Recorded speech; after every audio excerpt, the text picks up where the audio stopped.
우리가 신약 성서 신학이라는 주제로 평신도 신학 강좌 이어갈 텐데요.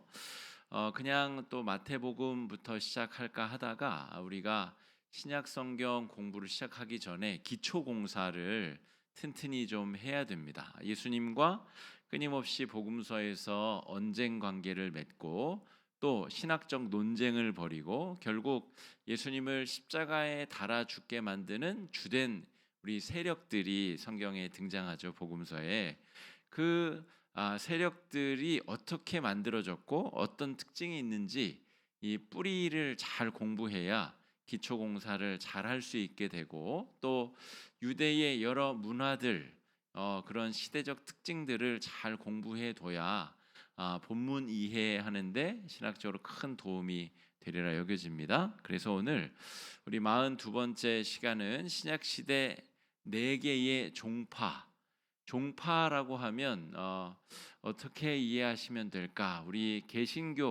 개신교회의 장로교, 감리교, 뭐 침례교, 뭐 오순절파 그것보다도 조금 더 간격이 있다라고 보실 수 있습니다. 예를 들어서 로마 카톨릭, 개신교, 성공회, 뭐 정교회 뭐 이 정도 차이쯤 난다고 할까요? 그렇게 비교할 수 있는 그런 범주 안에 들어가 있습니다. 오늘 요 네 가지 분파가 굉장히 독특한 특징 그리고 두드러진 특징 그리고 이 예수님 당시의 그 종교 문화 안에서 각자 자신만의 영역들을 고수했기 때문에 오늘 내용들을 재미나게 공부해 보시면 복음서를 읽으실 때 더 도움이 많이 되지 않을까 싶습니다.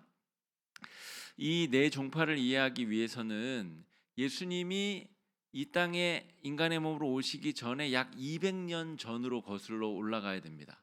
그러니까 200년 전에 무슨 일이 있었는가? 거기서부터 종파들이 이제 나누어 분리가 되기 시작하거든요.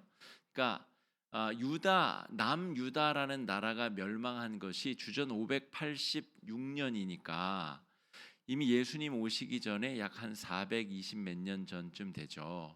그리고 나서 그 포로된 땅에서 돌아온 것이 나라가 멸망한 이후로 약 50년 뒤의 일입니다. 그때부터 이제 약 100여 년, 100 몇십 년에 걸쳐서 이 그 성전을 다시 복구하고 성벽을 다시 쌓는 일들을 하게 됩니다. 그리고 그 이후에 몇십 년 뒤에가 이제 주전 200년 전쯤이 됩니다. 그런데 이 유대 땅은 아주 오랜 기간 여러 제국들에 의해서 이 통치를 받았습니다. 식민 지배를 받았습니다. 이 주전 200년 당시에는 바벨론, 페르시아를 지나서 헬라, 우리가 흔히 이해하기로는 그리스라고 하는 나라와 그 제국의 문명의 통치를 받았었던 시대입니다. 그리고 예수님이 이제 태어나시기 한 60년 전부터는 로마라는 제국의 이제 통치를 받게 됩니다. 그러니까 계속 번갈아 가면서 세계의 통치자들이 바뀜에 따라서 유대 땅의 통치자도 바뀌던 시대입니다. 자, 이 헬라 제국 시대 때 이 유대 땅에서 무슨 일이 있었는가가 오늘 네 가지 종파가 만들어지는데 굉장히 중요한 영향을 미치게 됩니다. 하시딤이라고 하는 사람들을 우리가 좀 이해해야 되는데 한번 따라해 보시겠어요? 하시딤이라고 하는 일군의 무리들이 존재합니다. 이 사람들이 누구냐면 이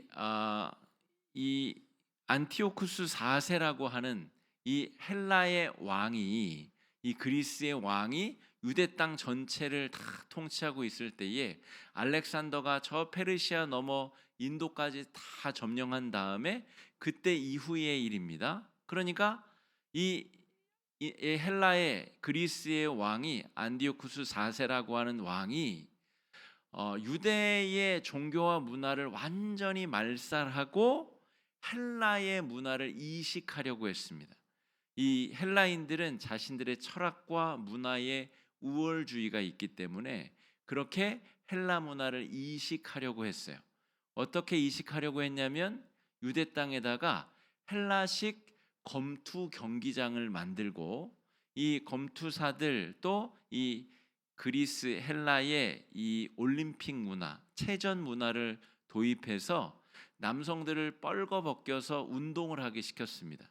그러니까 유대인들은 남자가 옷을 벗고 맨몸을 보인다는 것이 굉장히 수치스러운 일인데 이 헬라의 안티오쿠스 4세 왕이 야, 너네들 우리 식민지니까 우리 문화, 고급된 우리 문화를 그냥 받아들여라고 그냥 강제로 문화를 이식시키려 했다는 겁니다. 그러니까 많은 반발심들을 불러일으키게 되었고 또 한 가지는 예루살렘 성전을 비롯해서 여러 유대 도시들에 이 헬라의 제우스 산당을 만들게 하고 제우스 신을 섬기게 하고 그러니까 우상 숭배를 강제로 시켰을 뿐만 아니라 거기서 그치면 되는데 이 유대인들이 유일신을 섬긴다고 하고 또 돼지 고기를 먹지 않는다고 하니까 아주 의도적으로 악의적으로 돼지를 잡아가지고 제물로 바치게 했습니다. 유대인들 입장에서 볼 때는 완전히 피가 거꾸로 솟구치는 그런 일들을 이 안디오쿠스 4세 왕이 강제로 억지로 시켰다는 거죠. 그러니까 이 유대인들의 불만과 분노가 이제 극에 달하기 시작합니다. 그러다가 이제 마따디아라고 하는 이 집안, 마따디아 집안에서 이제 사람들이 독립운동을 위한 이제 첫 이 불꽃이 튀기 시작합니다. 그래서 이 하스몬 왕조가 이제 들어서게 되는데 그 모든 과정에 이 가문이 촉발시킨 이 독립운동에 적극적으로 뛰어든 사람들을 총칭하여 하시딤이라고 부릅니다. 하시딤. 다시 한번 말해 보실까요? 하시딤. 하시딤은 충성된 사람들 이런 뜻입니다.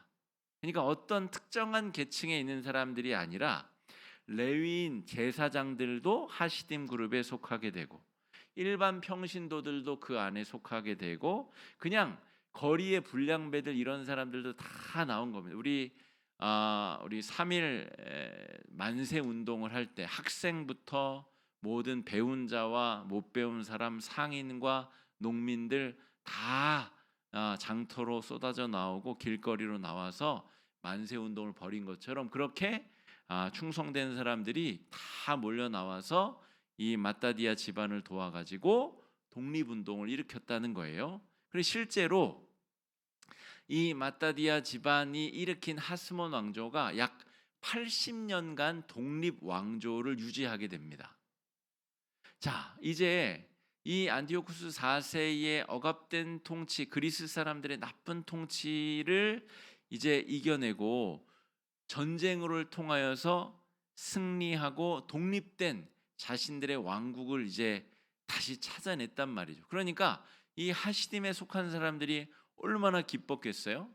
그래서 한동안 너무 기뻐하고 이제는 우상 숭배의 문화를 다 물리치고 이제 예전에 다윗 왕 시대의 그 영광스러운 때를 다시 한번 우리가 회복하자 이런 운동들이 막 벌어지기 시작했습니다. 그런데 왕조라고 하는 것은 정말 이게 잘 될 수가 없습니다. 왜냐하면 하나님의 뜻에 부합하는 후계자를 왕으로 세우는 구조가 아니라 이 하스몬 왕조의 그 가문에 속한 사람들이 다음 후대의 왕 계속해서 이렇게 세워지다 보니까 계속해서 부정부패가 이루어지고 이 헬라의 왕이나 이 하스몬 왕가의 왕이나 별반 다른 게 없는 거예요. 하나님을 믿게 해주는 것 말고는 세금도 많고 그냥 부정부패는 일상으로 벌어지고 하는 일들이 벌어지다 보니까 이 하시딤에 속한 사람들이 이제 등을 돌리고 이 하스몬 왕조를 버리고 다 분열되어서 떠나가기 시작합니다. 그리고 결국에는 이 로마 제국에 의해서 그리스 헬라가 멸망하게 되면서 이 하스몬 왕조도 멸망의 길로 이제 치닫게 된다는 겁니다. 독립국가가 이제 80년 만에 로마에 의해서 붕괴가 되게 되면서 하시딤에 속한 여러 분파에 속한 사람들이 원래 자기들에 속한 어떤 그룹들로 다 뿔뿔이 흩어지게 되는 것이 4대 종파가 만들어지게 되는 첫 번째 그 장면이라고 볼 수가 있겠습니다. 자, 그 네 개의 종파 중에서 에세네파를 먼저 좀 한번 살펴보겠습니다. 한번 따라해 보실까요? 에세네파. 예, 에세네파가 오늘 우리가 읽은 마태복음 3장에 등장하는 세례 요한이 속해 있었을 것으로 추정하는 그런 종파입니다. 왜 추정한다 그럴까요?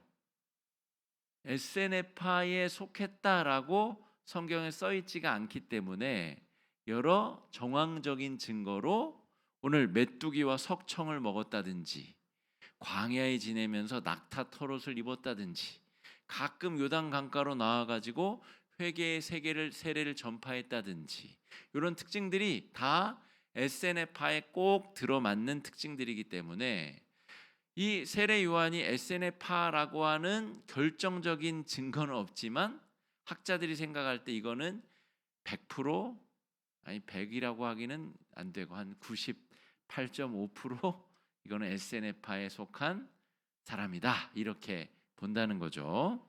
자, 에세네파의 특징을 한번 보겠습니다. 자, 아까 하시딤이 하스몬 왕조를 세우는데 같이 독립운동을 일으킨 여러 그룹에 속한 사람들, 충성된 사람들이라고 말씀드렸잖아요. 이 사람들 중에서 제사장들 그룹, 제사장 그룹이 다 그렇게 한 건 아닙니다. 나중에 사두개파라고 하는 파는 이제 또 따로 떨어져 나가게 되는데 왕족 제사장들이 아니라 일반 제사장들과 레위인들이 야, 저 하스몬 왕조 저거 다 썩었어. 저 예루살렘 성전은 더 이상 하나님께 바로 예배를 드리는 공간이 아니야 라고 실망해가지고 어디로 가요? 광야로 갑니다. 광야. 유대 광야는 예루살렘 남동쪽으로 쭉 사해의 동쪽, 예루살렘의 남동쪽, 사해의 서쪽이죠. 사해바다 서쪽, 예루살렘에 쭉 내려오면 남동쪽, 거기가 유대 광야인데 그 유대 광야로 내려가 가지고 거기서 생활을 하게 됩니다. 거기서 금욕 생활을 하고 말씀을 연구하고 말씀대로 살려고 끊임없이 애쓰는 그런 종교 집단, 그런 특별한 공동체를 만들게 되는데 그 공동체 이름이 뭐라고요? 에세네파. 그 파 이름을 에세네파라고 부릅니다. 자, 예루살렘 성전은 이미 타락하여 가지고 이제 우리는 그곳에서 예배할 필요가 없다는 거예요. 우리끼리 따로 떨어져 나와서 쿰란이라고 하는 동네, 뭐 나사렛, 갈릴리 인근 다 이런 것처럼 쿰란이라고 하는 동네에 모여가지고 광야입니다. 광야. 그냥 아주 삭막한 광야에 모여가지고 거기서 공동생활을 이루어갔다. 예배 공동체를 이루어갔다라고 하는 거예요. 자, 1947년도에 무슨 일이 있었냐면 여기에 이 목동 한 명이 양을 잃어버립니다. 양을 찾으려고 이제 이 쿰란 지역의 광야를 막 떠돌다가 양이 어디 있나 이쪽 저쪽을 찾다가 동굴에서 말씀 두루마리가 담겨 있는 이 항아리들을 발견하게 됩니다. 항아리가 하나가 아니라 약 6, 70cm 정도 높이 되고 폭은 한 30cm 정도 되는 이 자기로 만든 항아리를 여러 개 발견하게 돼요. 그 안을 봤더니 양피지에 둘둘둘둘 말린 그런 이 말씀 사본들이 발견됩니다. 이 그 양치기는 이게 뭔지 모르죠. 그래가지고 이것을 이제 그 정교회 수도 원장에게 일부를 갖다 팔고 또 일부는 또 다른 어떤 대학교에 갖다가 팝니다. 결국엔 이것이 다 대학교에 모여가지고 이것을 다 연구해 봤더니 성경을 필사한 사본이라고 이제 밝혀지게 되는데 이게 고대 성경 연구에서는 굉장히 중요한 사본 역할을 하게 됩니다. 거의 완전체에 가까운 이사야서 두루마리를 발견하게 되는 것이죠. 이 크기가 얼마나 크냐면 이 두루마리가 30m, 그러니까 슉 쓴 것이 돌돌돌돌 말하는데 그게 펼쳤더니 30m가 됐다는 거예요. 이사야 두루마리가 그렇게 완전한 형태로 보존이 되었기 때문에 사실은 우리 평신도 신학 강좌에서는 그렇게까지 다룰 필요는 없으나 우리 성경을 보다 보면 밑에 이제 기역 혹은 가 이렇게 해놓고 아래 보면 어떤 사본에는 없음 이렇게 써 있는 그런 것들이 있어요. 이게 뭐냐면 성경을 번역할 때 이것을 여러 사본들과 대조해 가지고 이제 정경 번역본을 만들게 됩니다. 이렇게까지 들어가면 혼란스럽고 굉장히 어려운데, 그러면 성경 사본이 여러 종류가 있단 말입니까? 여러 종류가 있습니다. 이 평신도 신학 강좌에는 사실은 이런 부분까지 더 들어가야 되는데, 제가 볼 때는 이렇게 한 바퀴 쭉 가고 다음 텀에 한 바퀴 돌 때는 조금 더 심도 있는 평신도 신학 강좌로 가면 좋겠습니다. 그런데 이 사본들 중에 정통 사본이 있고 서기관들이 쓰다가 살짝 졸기도 해서 빼먹기도 하고, 이 히브리어 모음과 자음이 불분명하게 섞여 있는 경우에 헷갈리거나 단어가 오역될 수도 있거든요. 그런 여러 사본들을 대조해서 그런 잘못된 번역본들을 찾아내는 일들을 성경 연구가들이 하는 일입니다. 그래서 큰 틀에서 볼 때는 정통 번역본이 번역될 수 있도록 성경 번역자들이 그런 일을 신학자들이 하는 거죠. 그런데 여기서 쿰란 공동체에서 발견된 이 구약 성경 사본이 이 정경 사본의 뼈대를 이루고 발견하는 데 굉장히 중요한 역사적 증거 역할을 하게 되었다 하는 것입니다. 그 정도 기억하시면 좋겠습니다. 쿰란 이 말씀 두루마리가 발견된 동굴이 이렇게 생겼습니다. 왼쪽 그림을 보시면 저기에 큰 바위 덩어리에 구멍들이 이렇게 나 있잖아요. 그게 이제 말씀 두루마리가 발견된 동굴입니다.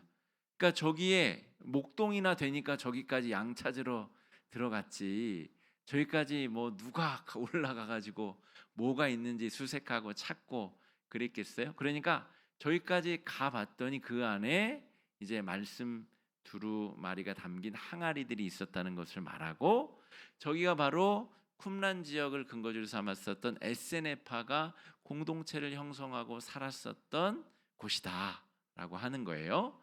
그리고 우리 사해 사본, 이 쿰란 사본의 그 사본이 옆에 오른쪽에 있는 내용이고요. 이것뿐만이 아니고 조금 더 해진, 더 구멍구멍 사라지고 없어진 사본들도 있고 굉장히 방대한 양의 사본들이 저 안에서 발견되었습니다.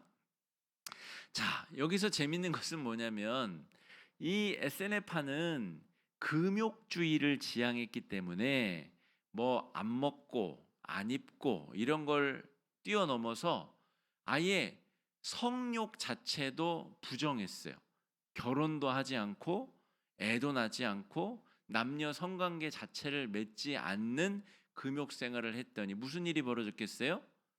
공동체의 대가 끊기는 거예요. 공동체 숫자가 점점점 줄어들어 가지고 어떻게 공동체를 유지할 수 있는 길이 없는 거예요. 성경 필사해야 되는데 이걸 넘겨줄 만한 다음 세대가 없는 문제가 벌어진 거예요. 지금 우리나라도 이 신생아 출생률이 급격하게 줄어가지고 문제가 심각하잖아요. 이 SNF파도 금욕 때문에 그런 문제가 벌어졌다는 거예요. 그래서 여기 답을 써놓으면 안 되는데 어떻게 해결책을 찾았다고요? 맞아요. 제사장들이 일찍 이제 돌아가신 분들이나 그렇게 두 부부가 다 일찍 돌아가신 분들의 자녀들을 이제 입양한 거예요. 그러니까 여기는 제사장과 레위인 그룹들이 많이 속한 그룹이기 때문에 제사장의 고아들, 제사장의 자녀들을 주로 고아로 데려왔다는 거죠. 그런데 아까 세례 요한이 에세네파였을 가능성이 높다 그랬잖아요. 이 예수님의 6개월 형, 사촌 형인 세례 요한의 부모는 나이가 많은 사람들이었습니다. 그러니까 학자들이 추측하기로는 이 에세네파의 특징으로 볼 때 요한의 아버지 어머니도 일찍 돌아가셨을 가능성이 높겠다. 일반적으로 생각할 때. 그러면 세례 요한도 이 공동체에 의해서 양자로 입양되어서 공동체에 속하게 될 가능성이 높겠다. 이건 학자들의 연구 내용입니다. 그래서 세례 요한이 실제로 에세네 공동체에서 자라고 양육받고 그곳의 습속을 그대로 익힌 예언자적 사명을 감당하게 되면서 예수님께 세례도 베풀고 예수님이 오시는 길을 예비하는 에세네파에 속한 예언자적 길을 걷게 되었다라고 추측하는 거죠. 성경에 그런 내용 있어요, 없어요? 없어요. 없는데 이건 아까 에세네파에 속할 확률이 98%라면 이런 확률은 한 6, 70% 정도 되겠죠. 하지만 이 요한이 이 에세네파에 속할 가능성이 높다면 그럴 확률이 높겠다라고 본다는 거죠. 자, 세례 요한도 그래서 에세네파의 일원으로서 청빈과 금욕과 금욕 생활과 회개의 세례를 베풀었다라고 하는 것입니다. 그런데 오늘 마태복음 3장에 요한이 가끔 요단강가에 나와 가지고 회개하라, 천국이 가까웠다. 지금 도끼가 지금 나무 뿌리에 놓여 있다. 지금 주인이 너희들을 베어서 다 쓸어 넘기기 직전이다. 이런 이제 아주 심각하고 무시무시한 선포의 말씀을 했을 때에 그 앞에 나온 사람들이 누구냐면 세리와 같은 명백한 죄인들도 있었고 세리나 창녀와 같은 죄인들도 있었고요. 또 바리새인, 사두개인, 서기관들도 나왔습니다. 그러니까 지금 에세네파의 위치가 어디에 있는가를 여러분 잘 파악하실 필요가 있어요. 4개 종파 중에 윤리도덕적으로 가장 최상위 포식자가 에세네파입니다. 에세네파는 거칠 게 없어요.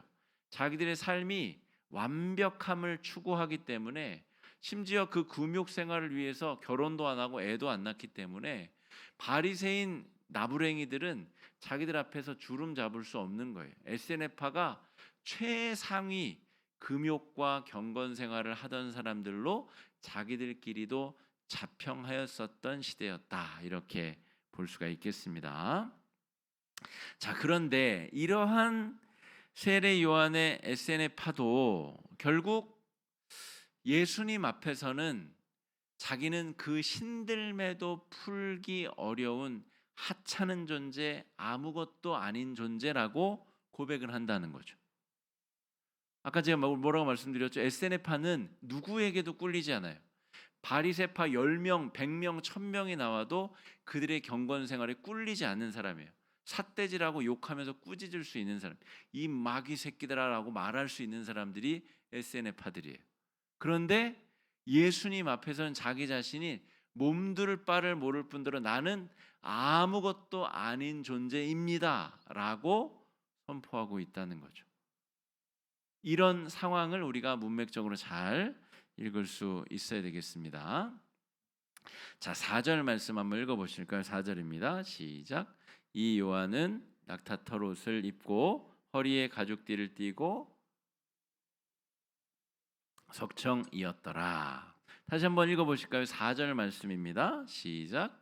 이 요한은 낙타털 옷을 입고 허리에 가죽띠를 띠고 음식은 메뚜기와 석청이었더라. 이게 에세네파의 아주 전형적인 청빈의 삶의 특징이었습니다.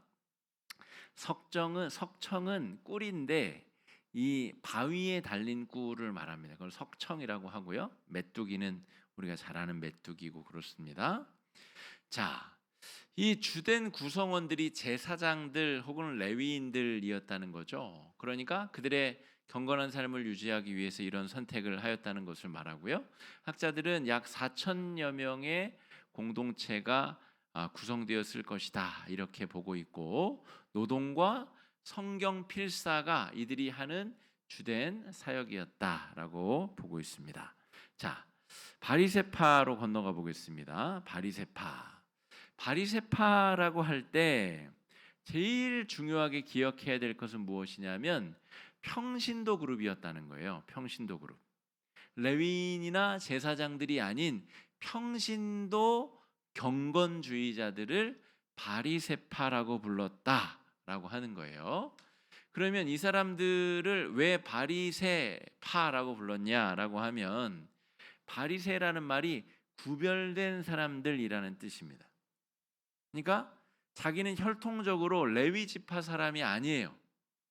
그러니까 우리끼리 어떻게 좀 더 잘 하나님의 뜻대로 잘 살아보자라고 하는 평신도 그룹 운동이 바리새파 운동이라고 볼 수가 있습니다. 우리 총회나 노회에도 우리 목회자들 그룹이 있어요. 목회자들끼리 신학적으로 논의하고 토론하고 정하고 예식, 예전, 성만찬 이런 것들을 어떻게 할 것인가를 목회자들끼리 논의하고 토론해야 될 일이 있고, 우리 장로님들 모임 장로회가 따로 있습니다. 남성교회 연합회도 따로 있고 여성교회 연합회도 따로 있고, 그런 평신도 그룹들은 평신도들끼리 또 논의하고 협력하고 힘을 합쳐야 될 일들이 따로 있는 거죠. 이 바리새파는 평신도 경건주의자들이라고 생각하시면 되겠어요. 이게 가장 먼저 기억하셔야 될 부분이에요. 그러니까 SNF파는 제사장 레위인들, 사두개파도 역시 제사장파입니다. 그러니까 그 사이에 지금 바리새파라고 하는 평신도 경건운동주의자들이 있다라고 하는 거예요. 근데 이 바리새파들은 이 구별됐다라고 하는 자신들의 정체성을 유지하기 위해서 굉장히 뼈를 깎는 노력을 한 사람들입니다. 그래서 일주일에 2번씩 금식을 한다거나 10의 1조를 하는데, 우리처럼 자신들의 소득을 무슨 연봉으로 받는다든지 월급으로 받는다든지 무슨 연금으로 받는다든지, 그러면 11조를 떼기가 좋잖아요. 그죠? 소득의 10분의 1을 탁 떼면 몇 원까지도 우리가 뗄 수 있잖아요. 구별할 수 있잖아요. 그런데 그 당시에는 그렇지 않다는 거예요. 소득으로 무슨 쌀 한 대박을 내가 소득으로 받았다. 그러면 쌀 대박 안에 있는 쌀의 숫자를 다 세야 돼요. 철저하게 11조를 떼기 위해서 그걸 다 세서 10분의 1을 정확하게 분류해서 그것을 성전에 갖다 내야 되는 겁니다. 이런 식의 경건 생활에 인이 박인 사람들이 바로 바리새인들이고, 또 바리새인들이 지키는 율법에는 어떤 규정들이 있냐면, 죄인들과 접촉하게 되면 그 사람도 죄인이 됩니다. 그러니까 죄인하고 접촉하는 일을 가급적 줄이는 일이 바리새인들이 했어야 됐었던 일이에요. 그렇기 때문에 아무하거나 밥을 먹지 않습니다. 아무하거나 밥을 먹었는데 그 사람이 자기도 모르게 어떤 부정한 물건을 만졌다거나, 혹은 내가 밥을 먹은 그 사람이 만난 어떤 사람이 죽은 짐승을 만지고 왔다거나 이러면 부정이 부정을 타서 나도 부정하게 되는 거니까 이거는 용납할 수가 없는 일이에요. 그러니까 바리새인들은 지들끼리만 모여가지고 밥을 먹습니다. 이런 식의 철저한 경건의 삶을 살려고 애썼던 사람들이 바리새인들인데, 이렇게 말하면 굉장히 긍정적이고 좋아 보이잖아요. 그런데 그러한 삶이 외식을 낳아서, 자기가 금식하고 일주일에 2번씩 금식을 해야 되는데, 금식하고 나서 얼굴에 허연 밀가루 칠을 하고 시장에 가가지고 창백한 얼굴로 내가 일주일에 2번이나 금식을 하게 하신 하나님 감사하나이다, 이렇게 자기 자랑적인 기도를 일삼았었던 이들이 바로 바리새인들이에요. 이걸 자기 자랑으로 삼고 자기들의 정체성으로 삼았다는 거죠. 자, 세상의 주류 문화와 구별된 평신도들을 바리새인이라고 불렀다. 자, 철저하게 율법을 지키는 약 6천여 명의 바리새인들이 있었고요. 여기서 중요한 특징이 있습니다. 아까 첫 번째 특징이 뭐라 그랬죠? 평신도라 그랬죠. 그러니까 평신도들이기 때문에 이 사람들의 주 활동 무대는 예루살렘 성전이 아니었어요. 지방에 있는 회당, 시나고구 중심으로 자기를 뽐내고 자기를 자랑하면서 세력을 다졌던 사람들이에요. 그리고 이 회당의 회당직이나 회당장 역할을 하면서 율법을 가르치거나 율법을 해석하는 일들을 통해서 자신들의 정체성, 자신들의 영향력을 공고히 했다는 거예요. 율법에 의하면 안식일에 2km 이상을 걸으면 안 되죠. 그러니까 이 반경 1km 안에 회당이 하나씩 있어야 되니까 이 6천 명의 바리새인들이 곳곳으로 흩어져 가지고 자신들의 영향력을 끼치기에 예루살렘 성전에는 이미 사두개파가 자리 잡고 있고 또 저 이 광야에는 자신들이 범접할 수 없는 그런 에스네파가 또 살고 있으니까 이 사람들이 살 길은 회당에 숨어 들어가 가지고 회당에서 어쨌든 일반 평신도들보다는 자기가 자랑할 게 많으니까 거기서 뽐내고 자랑하고 그랬다는 거예요. 우리가 잘 아는 최고 잘 아는 바리새인이 누구일까요? 사도 바울이 바리새인 중에 바리새인입니다. 이 사람은 바리새인 중에서도 특급 바리새인, 최고의 바리새인이라고 볼 수 있습니다. 사도 바울이 바리새인이었습니다. 자, 철저하게 율법을 지킨 6천여 명이 있었고요. 주후 70년에 어떤 일이 있었죠? 로마의 티투스 장군, 이 사람이 나중에는 황제가 되는데 티투스 장군이 예루살렘을 완전하게 도륙하고 성전을 멸망시킵니다. 그 전승에 의하면 성전 안에 있는 뭐 금붙이, 은붙이 이런 것들을 군인들이 다 캐가기 위해서 진짜로 돌 하나씩 다 치워가면서 성전을 부수고 깨부쉈기 때문에 진짜로 돌 위에 돌 하나도 남아있지 않다고 그러죠. 그 정도로 철저한 파괴가 이루어지자 그 이후로 바리새인들의 시대가 펼쳐지게 됩니다. 왜요? 자신들은 본래 예루살렘 성전에 지분이 없었던 사람들이 평신도들이니까. 그런데 예루살렘 성전이 그나마 있었던 성전이 사라져 버렸어요. 대제사장과 사두개인들이 그냥 전횡을 저질렀었던 예루살렘 성전이 사라졌고 유대인들인 이상 이 사람들도 1년에 3번 이상은 예루살렘에 올라가서 꼭 명절에 참여해야 되는데 이제는 그럴 필요도 없어졌고 회당 중심으로 자신들의 기득권이 더 강력해진 거예요. 그러니까 바리새인들 입장에서 얼마나 좋았겠어요? 주후 70년에 성전이 멸망된 이후에 바리새인들이 훨씬 더 영향력이 세지게 되었다라고 하는 겁니다. 자, 사두개인들과는 달리 사두개인 좀 이따 공부할 텐데 사두개인들은 사독의 사람들이란 뜻입니다. 사두개인, 사독 사람들, 사독의 후손들이라는 뜻입니다. 그러니까 사두개인들은 모세오경과 나중에 나라가 멸망한 이후로 예언서까지는 자기들이 받아들입니다. 실제로 예언자들의 말대로 나라가 멸망했기 때문에 원래는 모세오경까지만 자기들이 정경으로 인정하다가 예언서까지를 사두개인들은 받아들이는데 바리새인들은 그런 게 없어요. 자기들의 의로움을 나타내기 위해서는 더 많은 근거들이 필요했던 거죠. 그래서 성문서를 비롯해서 구전율법, 미시나, 미드라시 같은 구전율법까지 다 정경으로 받아들이고 거기서 이렇게 말하지 않았느냐? 나는 그것까지도 지키는 사람이다 라고 이야기하면서 사두개인들과는 원수처럼 지냈다 하는 것입니다. 이런 이유가 있습니다. 바리새인들은 평신도들이고 자신들의 의로움을 나타낼 수 있는 길은 율법을 잘 지키는 길인데 사실 모세오경에는 자세한 율법의 내용은 안 나와 있거든요. 그러니까 그것을 풀어 설명한 미시나와 미드라시 같은 다른 기록들이 필요한 거예요. 그 구전 율법까지 다 모세오경과 똑같은 가치가 있는 정경으로 받아들이고 해석했기 때문에 그것을 인정하지 않는 사두개인들하고는 원수지간으로 지내는 거죠. 하나는 한 하나님을 섬기는데 서로 원수지간으로 지냈다라고 하는 겁니다.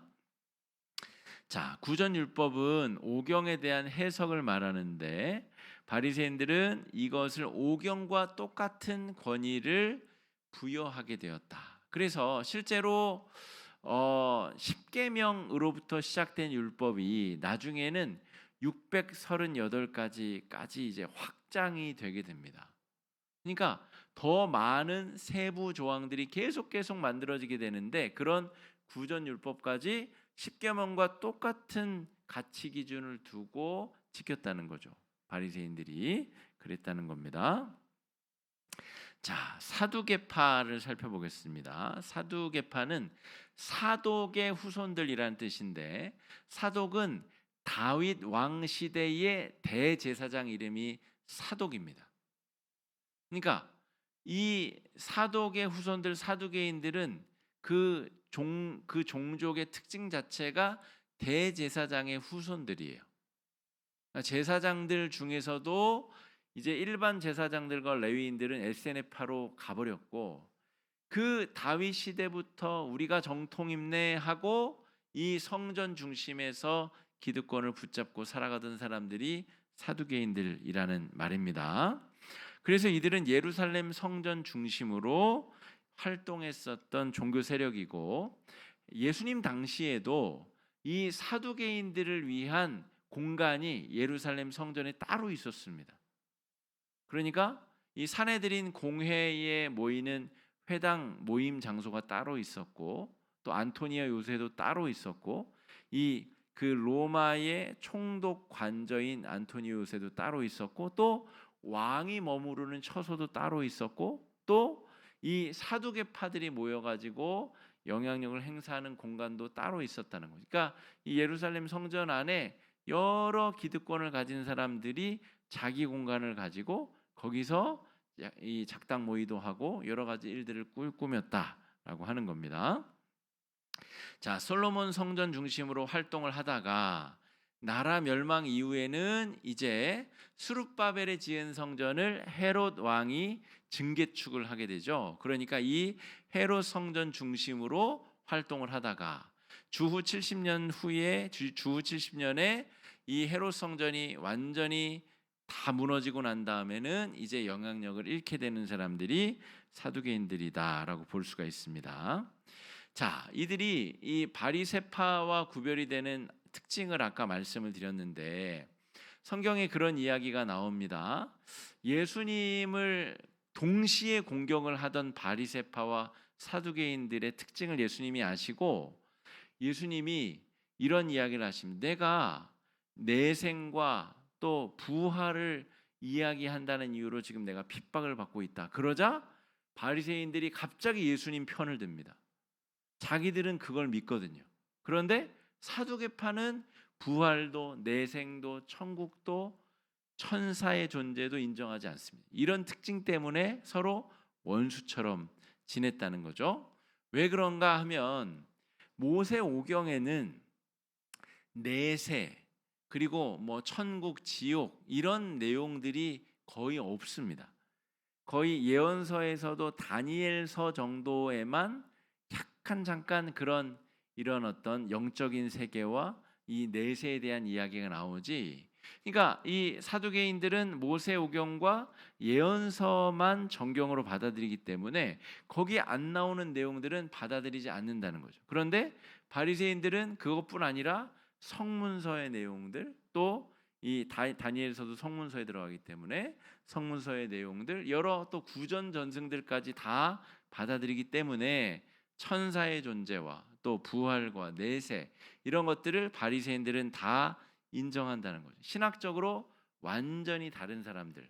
이런 관점에서는 마치 뭐 이런 비유가 적당하지 않을 수도 있으나 가톨릭과 개혁교회의 신학 정도 예를 들어서 뭐 연옥에 사람이 가 있는데 개신교는 연옥의 존재 자체를 인정하지 않는다든지 그런 정도의 큰 차이가 존재한다. 이렇게 볼 수가 있겠습니다. 자, 열심당이라고 하는 네 번째 그룹도 있습니다. 열심당. 열심당은 아까 말한 하시딤 그룹 중에서 자강과 무력 투쟁을 통해 가지고 우리는 다시 한번 우리 그 하스모니안 이 왕조를 재건해야 되겠다라고 뭉쳤었던 무력 독립운동가들을 우리 열심당, 젤롯당이라고도 하기도 하고 우리말로 풀면 또 열심당이라고 부르기도 합니다. 자, 이 사람들은 계속해서 독립운동을 벌였는데 성경에는 강도라고 등장합니다. 이 예수님 대신에 풀려났었던 예수 바라바, 그 풀려난 바라바의 이름도 우리 옛날 성경에 보면 바라바라 하는 예수라고 번역되어 있습니다. 영어 성경에도 그 이름을 예수라고 부르고 있어요. 그러니까 그리스도 예수인가, 나사렛 출신 목수의 아들 그리스도 예수인가, 아니면 강도 바라바 예수인가, 그 중에서 강도가 노임을 받았다는 거예요. 근데 여기서 강도는 칼로 위협해가지고 돈 뺏는 강도가 아니라 어떤 강도냐면 독립운동을 했었던 열심당원들을 낮춰 부르는 말로 강도라고 불렀다는 거예요. 그러니까 예수님 십자가에 달릴 때 양옆에 어떤 사람들이 달리죠? 강도가 달리죠. 진짜 강도라고 하기보다는 독립운동가 젤롯 당원들이라고 봐야 됩니다. 일반 강도들은 그런 식으로까지 십자가형에 달지 않습니다. 로마 제국의 정치형으로 보복살인을 하지 않는다는 거죠. 대제사장들도 예수님을 종교형으로 죽일 수 있었어요. 스데반 집사가 어떻게 죽죠, 여러분? 돌 맞아 죽죠. 돌 맞아 죽어요. 이게 종교형으로 죽는 겁니다. 하나님을 모독했다는 이유로. 그러니까 대제사장들도 예수를 그렇게 죽일 수도 있었어요. 그런데 굳이 빌라도를 통해 가지고 죄를 뒤집어 씌워서 십자가에 달게 만들죠. 정치적인 사형을 언도한 겁니다. 더 이상 그 영향력이 종교적으로 퍼져나가지 않도록. 종교형으로 죽이게 되면 어떡하죠? 사람들이 의로운 예언자가 죽임을 당했다고 하고 그 이후로 더 그 사람을 추종하는 세력들이 많아질 것이 뻔하기 때문에 정치적인 사형을 시킨 것이 예수님의 처형 방식이었다는 거예요. 그래서 예수님과 젤롯 당원 둘을 동시에 세워가지고 예수의 죽음도 저 젤롯 당원의 죽음이다, 이렇게 만들어 버렸다는 것입니다.